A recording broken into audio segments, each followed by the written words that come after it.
Around 300 members of the Chinese community in Toronto participate in a protest outside the Chinese consulate, 35 years after the bloody crackdown in China's Tiananmen Square.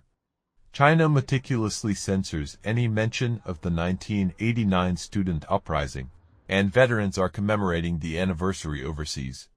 35 years have passed since the Tiananmen crackdown occurred in 1989.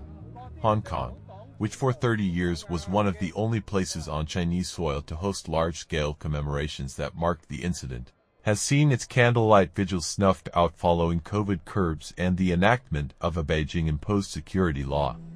However, cities around the world held their own vigils, where people lit candles and sung protest songs to remember the hundreds, perhaps thousands, who died when the People's Liberation Army cracked down on protesters in Beijing on June 4, 1989, and the changes that have happened in Hong Kong more recently. In the early days of June this year, assemblies were held in the US, the UK, Taiwan, and Canada. Among other places, Vancouver's David Lam Park was the site of a gathering, where attendees called for human rights to be safeguarded and to prevent the infiltration of the Chinese Communist Party. According to online photos, hundreds of people held up candles.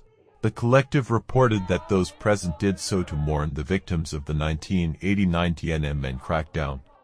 Lenny Zhou, the only Chinese-born city councillor in Vancouver, attended the event. Thousands of people here are at David Lam Park for the candlelight vigil to commemorate Tiananmen Square massacre 35 years ago.